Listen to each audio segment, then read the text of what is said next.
importante es que Akhtar Brah va a decir que tan diaspóricos son aquellos que se mueven como aquellos que se quedan. Y esto es algo también para mí muy importante. Porque, por ejemplo, en los trabajos que venimos haciendo ahora mismo sobre transformaciones en las posiciones de sexo-género y en los hogares, en el transnacionalismo, esto se ve muy claro. Te mueves aquí y vas allí, y los espacios del aquí y el allí están netamente interrelacionados.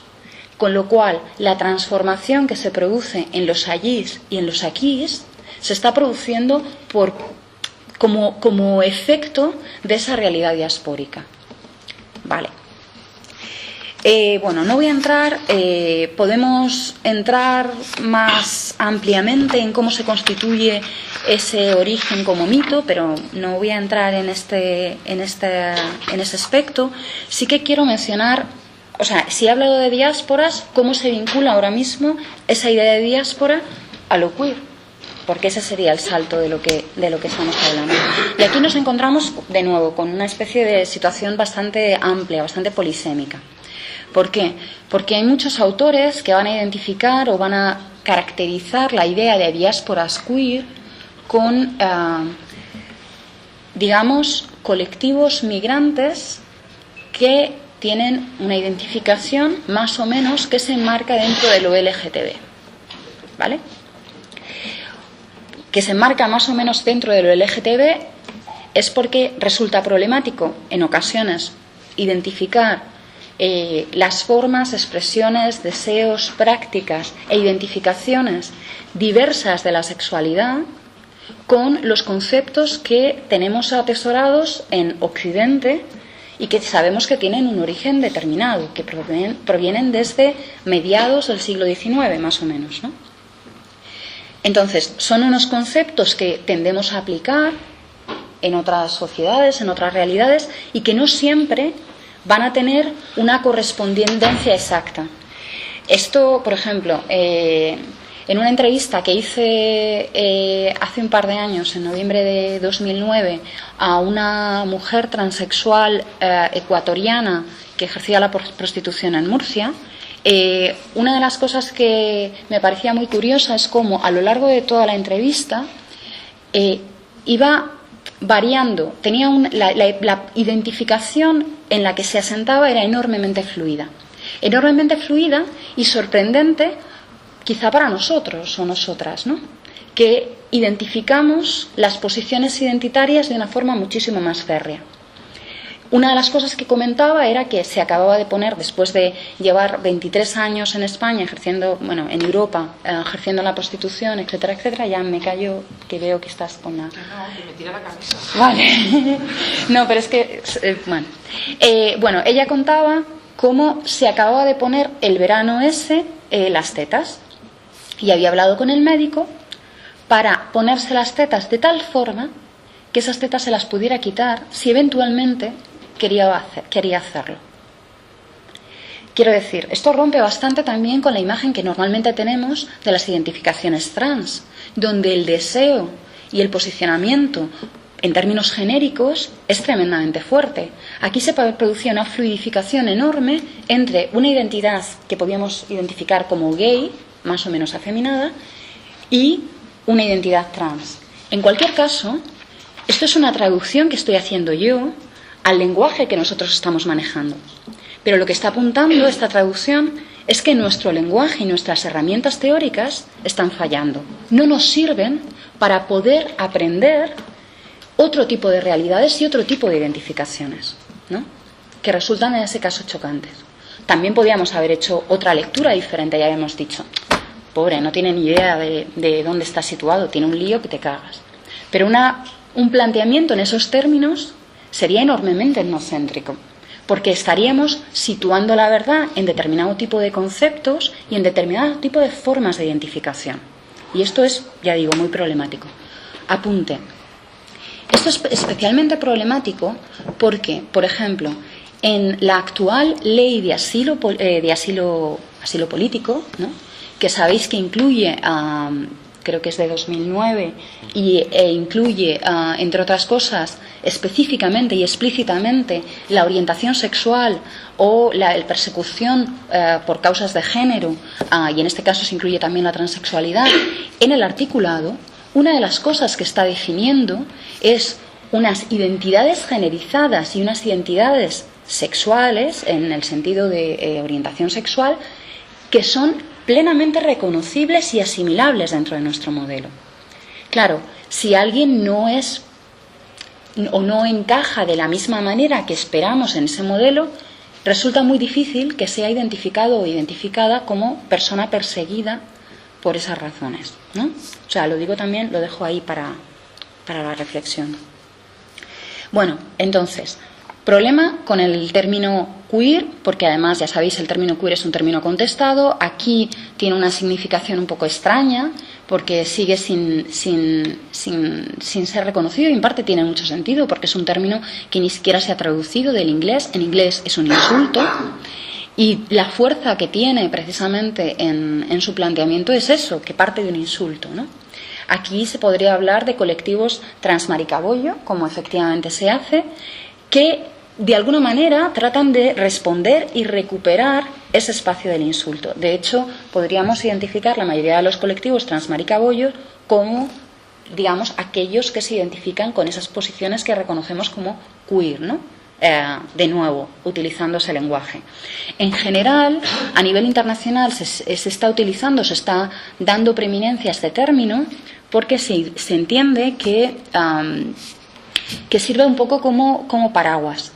También es interesante que el término queer o, digamos, las primeras lecturas queer lo que van a hacer es precisamente cuestionar esa posición monolítica de esas identidades, y van a hacer un trabajo genealógico para situar las posiciones identitarias que reconocemos como propias de, bueno, determinadas orientaciones sexuales, determinadas posiciones generizadas, etcétera, etcétera, ¿vale?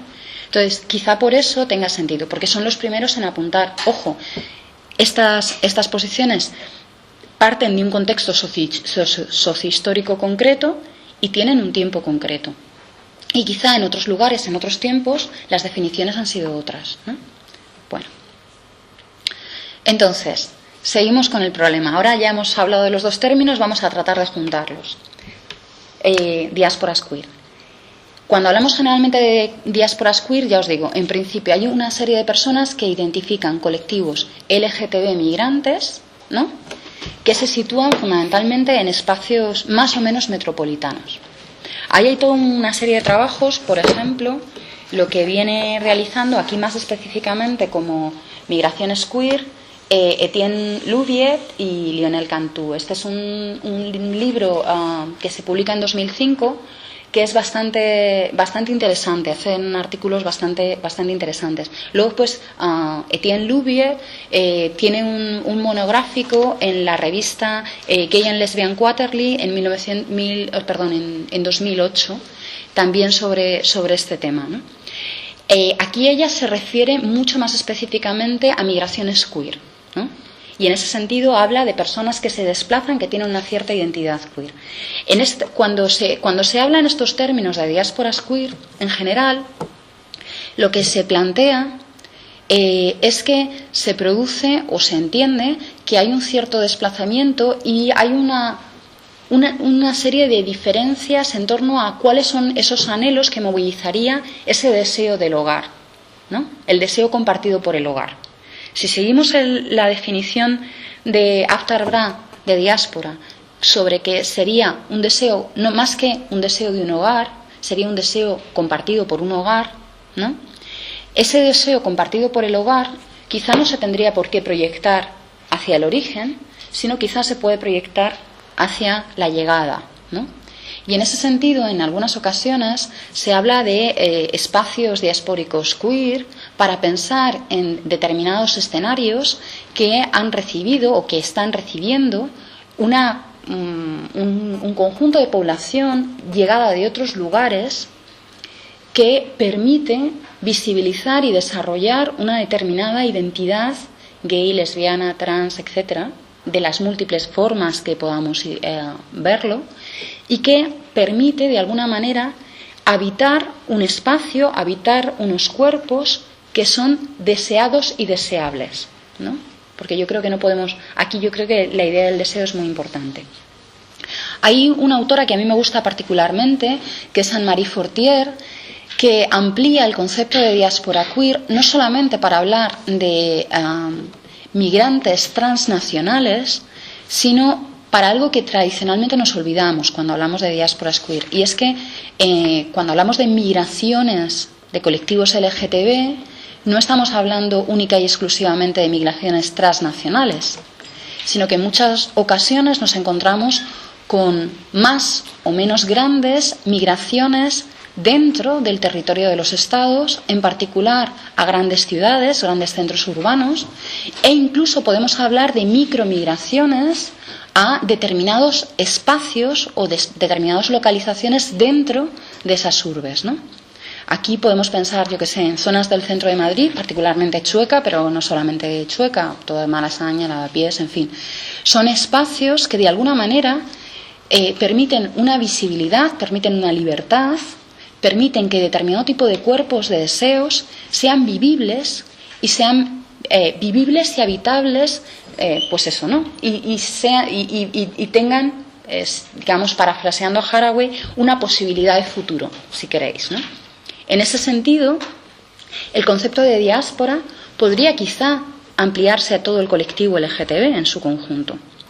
Ahora bien, si ampliamos el concepto de diáspora al colectivo LGTB en su conjunto y proyectamos la idea de hogar hacia el futuro como espacio de llegada, ¿acaso estamos planteando que el hogar es un espacio seguro? ¿Es un espacio de, digamos, libre de conflicto, libre de problemas, etcétera, etcétera? Pues no sé, pero no sé qué experiencia tenéis del hogar, pero si me remonto a mi experiencia personal, pero no es una experiencia, creo, única, el hogar es algo muy diferente a un espacio libre de conflictos, aunque se proyecte míticamente de nuevo como ese lugar anhelado, ¿no? En ese sentido, el espacio diaspórico como lugar de llegada también puede ser enormemente conflictivo y está atravesado por múltiples diferencias. De nuevo, diferencias de clase, diferencias de pertenencia nacional, diferencias en múltiples sentidos, ¿no? Y esto yo creo que es algo que seguimos teniendo que dar cuenta de ello, ¿no? Quizá creo que puede ser útil, y ya voy a cerrar aquí, el concepto de diáspora, porque permite articular ese doble juego. Por un lado, plantear ese espacio de comunidad que efectivamente se produce, y de hecho, por ejemplo, en muchas narraciones con personas LGTB migrantes, plantean cómo en ocasiones, digamos, incluso las pertenencias se quiebran, en el sentido de que, por un lado, se puede primar un vínculo con una comunidad LGTB sobre la base de alguna manera, difuminar la pertenencia nacional, étnica, etcétera, etcétera, y viceversa. En ocasiones, la acogida dentro de las colectividades migrantes diaspóricas pasa en gran medida por ocultar o, de alguna manera, difuminar la pertenencia a un colectivo LGTB, etcétera, etcétera.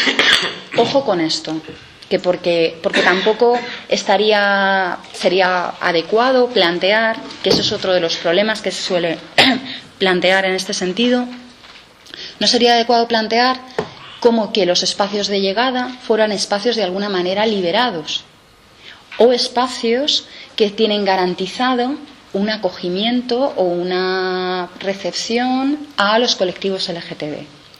Esto es uno de los espacios más problemáticos en este momento. Jasbir Puar en 2007 publicó este libro, Terrorist Assemblages, Homonationalism in Queer Times, y el concepto de homonacionalismo es un concepto que ella acuña precisamente para señalar una tendencia creciente en las sociedades occidentales por las cuales se está articulando todo un conjunto de demandas que se realizan a la colectividad de inmigrantes